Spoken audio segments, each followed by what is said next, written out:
Alrighty, welcome on back to some Sunday Oasis, and I figured something insanely awesome out. Oh, although I guess I took too long, it disappeared. But I did have a bunch of sugarcane floating out there in the water, and I can put slabs, not just any slabs, fancy slabs. Return the slab. Basically, I can change this into a much more efficient, oh, whoops, much more efficient way to harvest sugarcane. I mean, it's still alright. Like, it's not the end of the world if you have these gaps in between.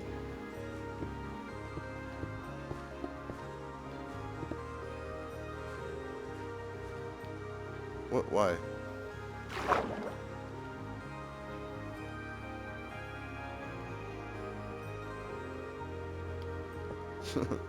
Maybe there was a fish, but I don't know. I feel like the fish, I would have seen a fish closer. Who knows? Oh, and that was just careless on my part. Right, like that. Okay. Anyways, that's gonna revel. Ah, if I can do it. There. See, now I can just harvest most of that stuff without having to worry about it falling in between the cracks. And it looks fancy.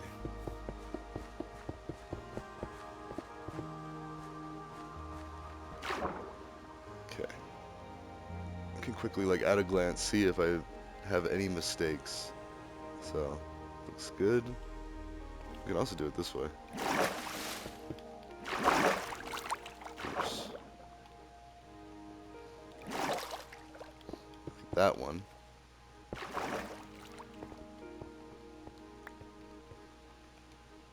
Okay.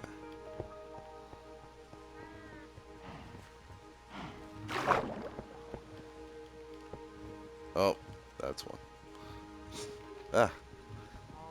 It's like not only do I have drift, I have like vertical drift too. You just like randomly like duck down, glitch out. Oh wait, what happened?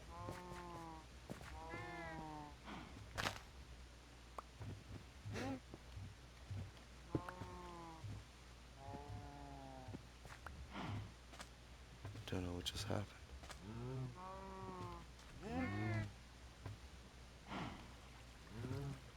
Hmm. Let's hope it doesn't do it for like all of them down that way where it needs to have. Well, we'll find out soon.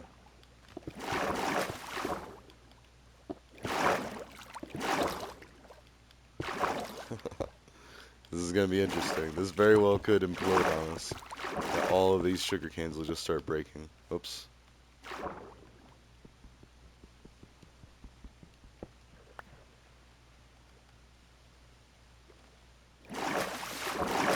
I think we're good though. Because these ones would have imploded. At least some of them would have broken, deteriorated, whatever. So, anyways, it's another project to do. Let's see. Yeah, sea pickles. We can grow sea pickles. So, we'll just continue to get a ton of this.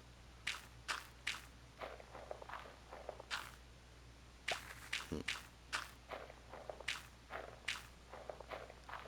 Get a bunch of chickens, get a bunch of feathers. We only have so many ink sacs. I think we have like 9.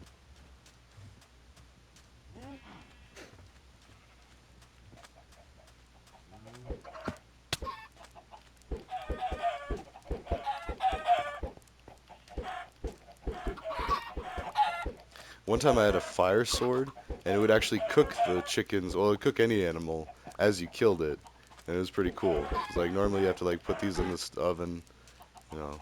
Here, we'll feed a couple. Only a couple. Then, get some feathers. Try not to kill the kiddos.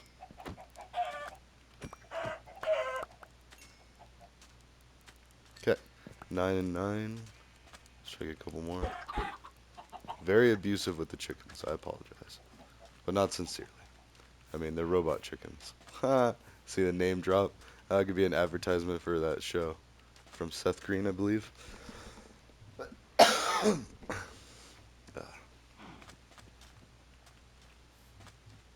Alright, so now we need to get the ink sacs and that, then we can get the books. We need lecterns. We did get all of those, we have a lot of leather on us, so that's probably some more. These, every 4 of these, you can get 1 regular sized leather, because it's not really worth it to harvest rabbits, unless you, like, really want some raw or cooked rabbit. You leave the chicken, the beef, there's lamb. Okay. Now, ink sacs here. Oh, okay.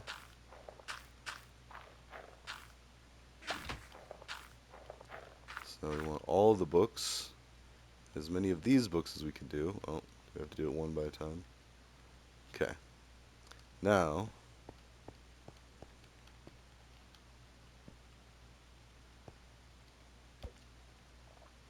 so page 1. Python, oh, whoa. Python programming. Oops.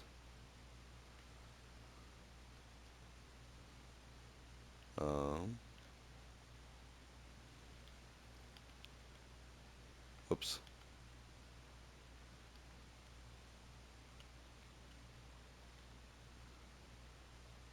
See, and you can keep editing it. We'll just go ahead and put that, let's see, there. So now you gotta be careful, because I did break a book doing that. So that's a test one. We need some more lecterns, and for that,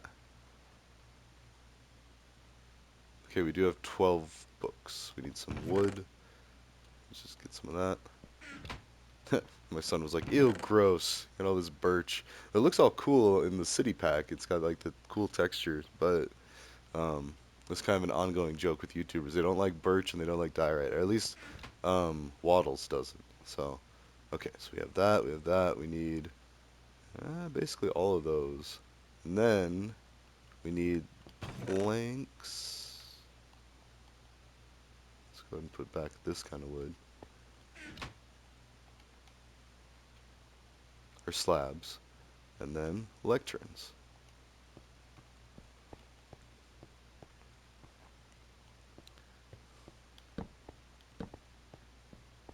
There. Well, now we could put the books with quills on them, but I don't want to break them, so we're just going to actually put them here. Eventually, we'll have them all out like that. So this will be like the Library of Alexandria or the Library of A-Rye in the middle of the Oasis with Python, Java, C++, JavaScript, C, I don't know. Like, I mean, at least Python and Java and C++. Those are, I mean, C++, you really need to know if you're going to do, like, making video games or, like, where efficiency is key. Where efficiency doesn't matter as much, you go Java. Where it doesn't matter at all, you go Python, because Python will hold your hand and make it super easy, and you can connect with tons of other libraries in the world and tons of other tech stacks. And then JavaScript, which is kind of weird. They send the biggest thing for me is they sending functions as parameters of other functions. I'll never get that. That just doesn't make sense to me. I mean, I get it, I see it, but I don't know. I just feel like it'd be more like do it, and then the way that I would normally do it is call the other function within the function, which gets pretty messy, admittedly. So I mean, I can see the elegance of it. It's just it's the only language that I know offhand that I can think of examples of. Like Python, no, I haven't seen. I've seen it send SQL statement as an argument or as a parameter to a function. And then Java, I don't know. I suppose it could exist in all of them, and I just maybe didn't get that far in the other 2 languages. This one was the main one I did in college. A lot of Java in college, and then none in the real world. A lot of C++ and a little bit in high school, and a lot in college. None in the real world. JavaScript, a little bit in the real world. And Python, yes, a lot in the real world. Same with one of my buddies. The first thing he did was Python for HP, and just like tons of Python. So, anyways, I digress. What are we working on? We got, besides fixing the global economy, global challenges, and all that, blah blah blah blah blah. let's finish up the. We got tons of diorite. Let's go ahead and use some of that. Let's deposit some of this stuff. Um, paper we don't need. Ink sacs. We don't need to be carrying around any rutabagas. No, beetroots. We don't need the leashes. We don't need redstone. Although, oh, whoops. Well, I do need. The drift got away from me. I wonder what he did with the diamonds. That's what he did. He built a diamond chestplate. I was gonna say, cause like I had these, but they were damaged. Granted, I have books of mending from the other Andarius old. That's what we should do. We should prepare this for a village so we can have some villagers come over and we can transport them in the Underground Railroad. I'm just kidding. That's actually not appropriate. That's like the opposite of what the Underground Railroad did. Like the Underground Railroad freed slaves. This one would be, they're not really slaves. I mean, they do have houses. I feel like whenever I talk about using villagers for the tons of emeralds that I get, I kind of feel like Rick and Morty, where that episode where they have the mini verses or the teeny verses, and basically like it's a whole universe basically created. I think I said basically twice. Created just to power Rick's car, his space car. That's it. That's their entire existence. It's to power my brake lights. And it's Stephen Colbert as the voice actor for the other genius guy in there. And it's awesome. I love that show because it's just like it's all about hypotheticals. Like if the smartest, well, man in the world, but honestly, I don't know. Same with religion. Like I grew up Methodist and like I'm a non-practicing Christian now. Like I'm skeptical, I would say. So if there's a creator, cool. And I feel like if there's a creator, then it's not just going to be Christians, Muslims, Jews, or like I always feel so bad saying Jews. I feel like that's kind of like a slur. There's a lot of other slurs out there for sure, but I mean, and a lot of this stuff is going on right now. Ugh. And my growing up, like with the whole 9/11 thing, like that happened I think when I was in middle school.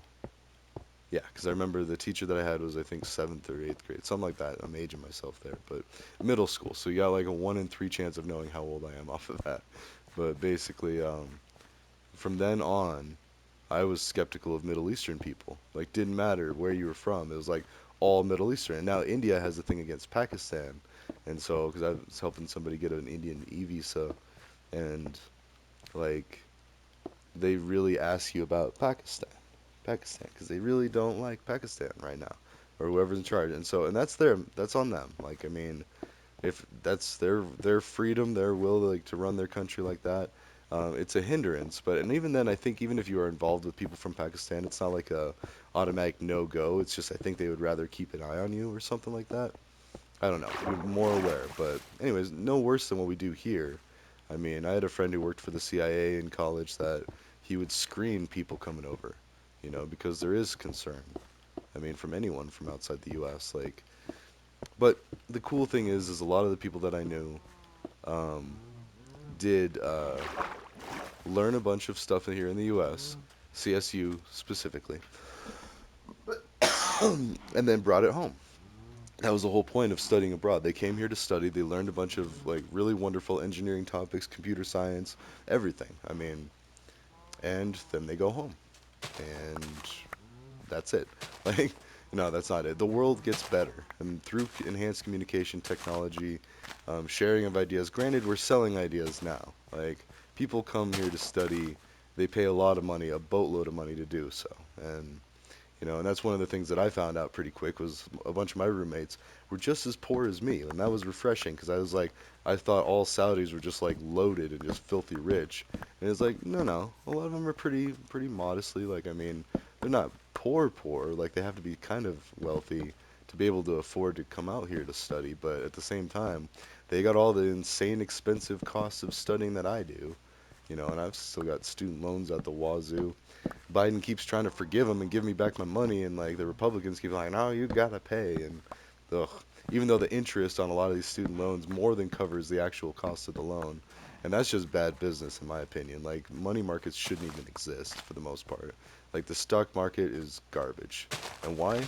Because a lot of people are making money off of the backs of the working people. The working people have no like, I mean, they could hardly dream about trading stocks. I have one friend that does it, but he had a very successful business that was, and he worked hard, like very hard personally to make it happen. But anyways, my point being, he had disposable income. Now, the average person going to work for someone else does not. I guess that's the point. Is like he worked for himself, and where most people do not. Not to rip on him, it's just what it is. Like he's a good dude and he worked hard. Like not was. It's like my best friend. So, anyways, I digress.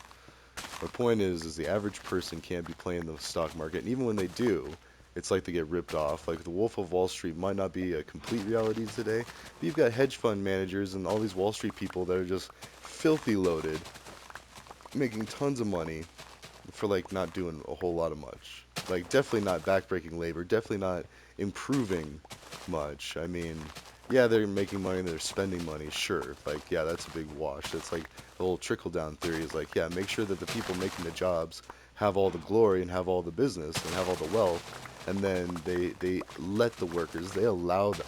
That's like serfdom. That's the old feudal way of thinking. Like back when you had the feudal days, the old Magna Carta and whatnot. You know, you had a kingdom or a serfdom, and you were a serf. Oh, that sounds cool. Surf's up, dude. No.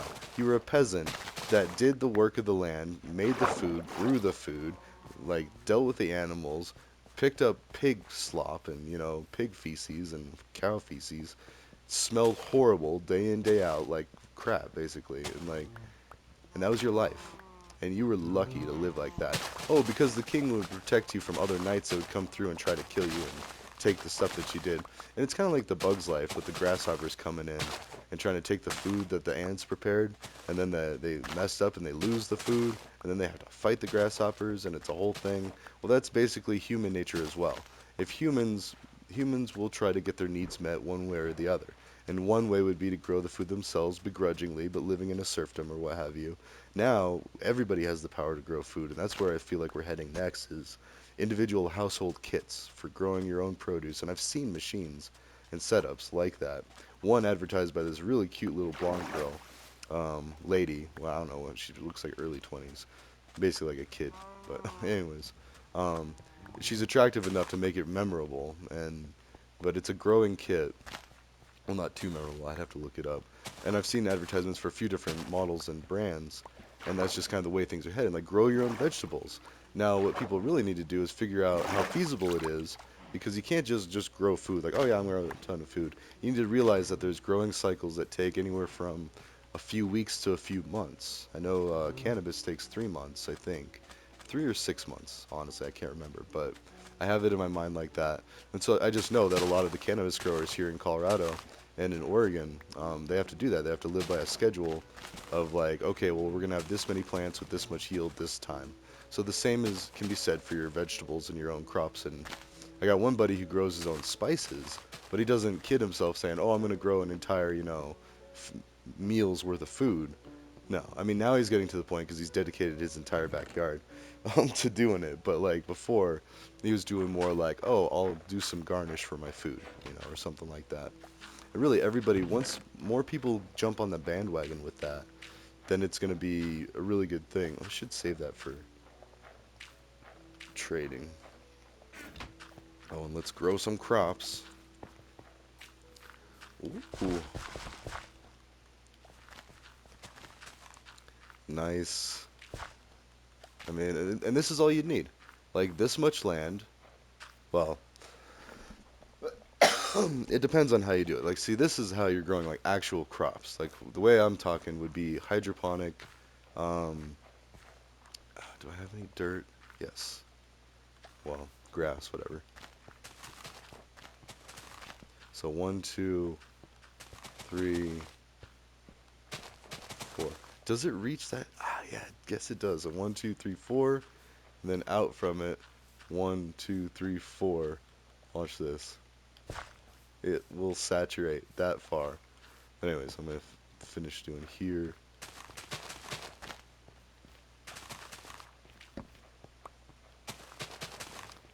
And I think the increased light level just helps them along. But yeah, and then I'm gonna do actually. and double the size of my garden. Although I gotta be careful because pretty soon I'll be getting into cow territory. Oh, and actually, wait, that doesn't need to be there. I can do 4 more units out that way, so never mind. Let's pick this up.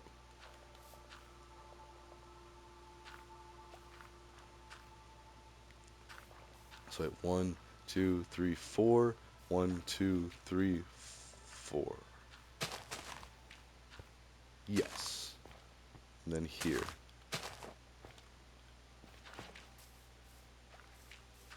Okay.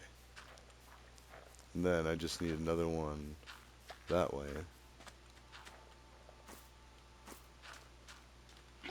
And see, look, there's already like sugarcane growing. We've still got this converting into bone meal, so we don't have to worry about it. It's almost done. Let's see, we've got, yeah, over a stack of bone meal now. That's gonna slowly fill up this bucket, or this chest. Okay. And it's saturated. Pretty sure. We can test that. Yep, see. Really doesn't matter, we can go ahead and do all this. They'll all be saturated. Okay, and 1, 2, 3, 4. Wait. Yeah, 1, 2, 3, 4. 1, 2, 3, 4.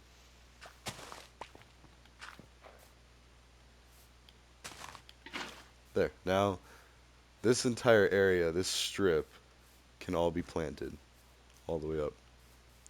And we're done with that. Could even be extremely wasteful. Well, no, what we'll do. Let's go light up the underwater tunnel a little bit. So I wonder if I can just harvest sea pickles by just punching them.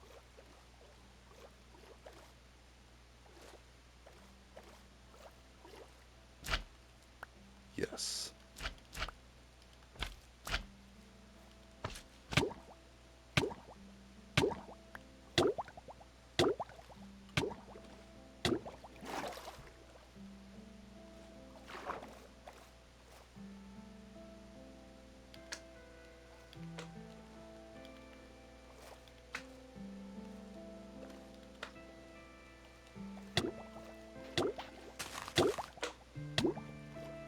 Mm.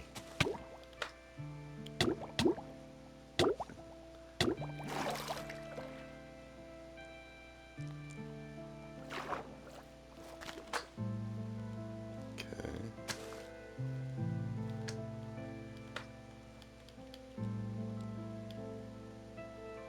Why can't it bone meal? What's wrong?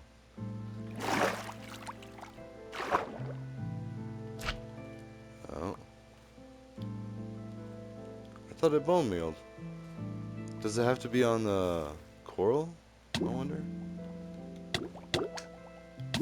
Yeah, that's what it is. Alright. Whew. Okay, well I have small light sources the whole way around. That's good to know. Alright, so we gotta get a bunch of coral to keep growing this stuff.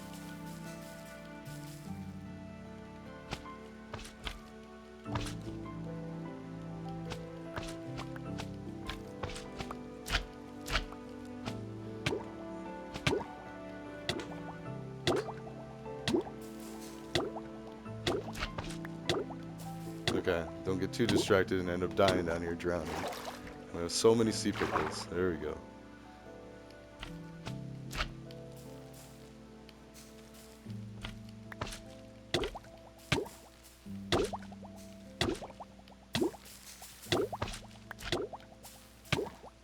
Yep. Ah, no. Get stuck under there. Look at all the sea pickles. This would take forever buying them from a wandering trader.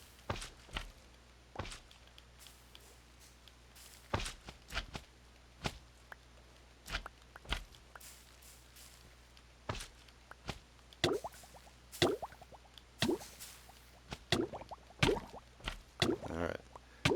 Almost done. And we can gather them all up, then we can start placing them everywhere.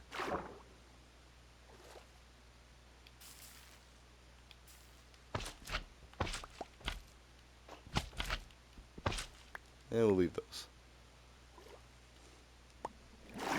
Eventually, I want to have every piece of coral just covered in them, so they're like radiantly bright, or at least like have a quad stack or two in each cluster of coral. Oof. There's more sea pickles that we forgot. So we already got like a stack and almost a half. Nice.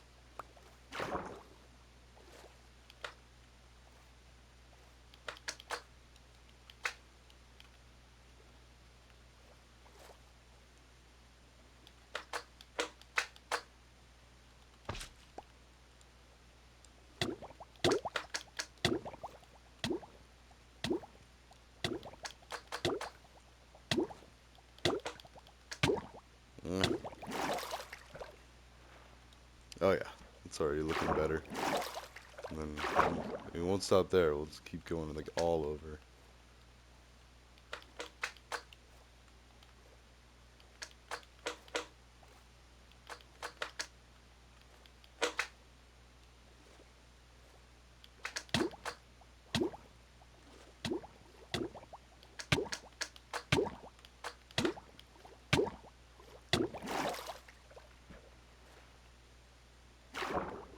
I guess maybe we should spread out more. Well, we can add like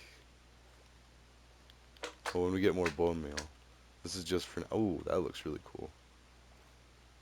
It's like Electro Man, another game I used to play when I was younger. It was a side scroller game where you shot little. It was like Mega Man, but you had like a bucket on your head, like a mix between RoboCop and Mega Man. Uh,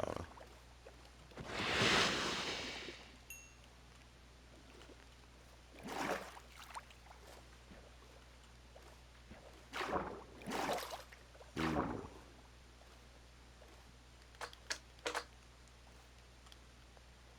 It's a shame we can't build them on the side.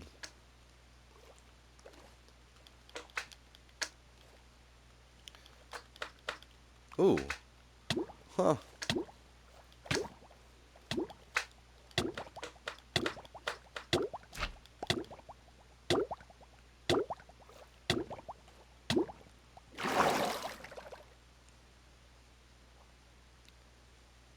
I forgot you can put them literally anywhere, but I was trying to keep them on coral. Let's start putting them there. Nice. Alright, so yeah, already that looks a lot better. It's more lit up. That's going to look a lot better when I put the railway through there. Yeah. And this is just a mini tunnel. I mean, this is just from there to there, and it's already kind of a little blocked with having that. In fact, I could extend that all the way across here, and then have like an underwater aquarium. Ooh, that might actually be pretty cool. Let's see. First and foremost. Wait, it's already done, isn't it? I think most of it's already. Yeah. It hasn't broken, so we know this is okay. As long as it's a water block, water source block. And that makes sense in hindsight. Like, I guess I'm just skeptical because I'm always surprised with this game. Like, when you think something works, it doesn't. And when you don't think it would work, it does. And then you can think through it logically, but I don't know. It's still. Never assume anything. Like, of course, that's true for life, I guess. You never really want to assume. Oh, wait. I need some dirt. That's what I should do next. On a mission to make a very massive farm. Oh. That's the end of the episode. So, alright, maybe in the next one. We got a minute. Let's go ahead and put the diorite back. This could be processed diorite. Stairs and slabs. Polished, basically. And this is unprocessed. Go ahead and get rid of this, sea pickles, seeds, coral, magma, netherrack, dead coral, ink sac over here, water bucket, but we don't need it, so we can go ahead and put this back, and just get rid of everything. Alright, So ta-ta for now, and the next one I might do it off camera too. Just get a bunch of stuff, or I might even log in with my computer and fill out like books, and then you could have it.